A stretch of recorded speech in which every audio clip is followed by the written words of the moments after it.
Hi and welcome back. Module 8 and video 14 on precipitation reactions. We've got the end in sight and we're nearly there, and this is the last part of module 2 that we're going to cover, as we've already covered the earlier bits.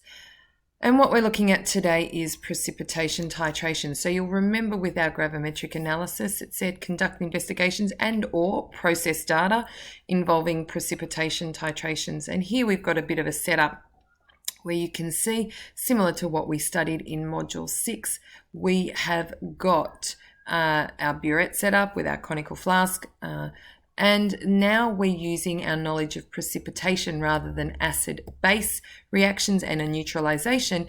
Instead of the neutralization being our endpoint, it is our formation of the precipitate that is our endpoint.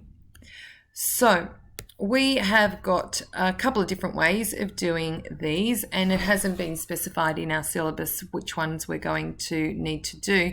There's two types of precipitation reactions. Precipitations that will involve a color change using an indicator there to determine when the precipitate has formed, and also conductivity titrations. So you'll remember when we've looked at conductivity graphs before, when there is when we were doing acid bases, we saw that V-shaped graph where as we were adding more of our acid or our base, the conductivity decreased and increased again, and at that point that center of the V was where our endpoint was.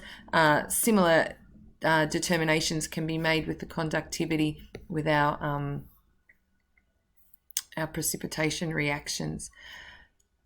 So with precipitation with color change, which is I think what we're going to focus more on, is that the amount of adding of the chemical that's added will be equal to the substance being precipitated, and our endpoint is usually determined, as I said before, as a change in color as that complex is formed.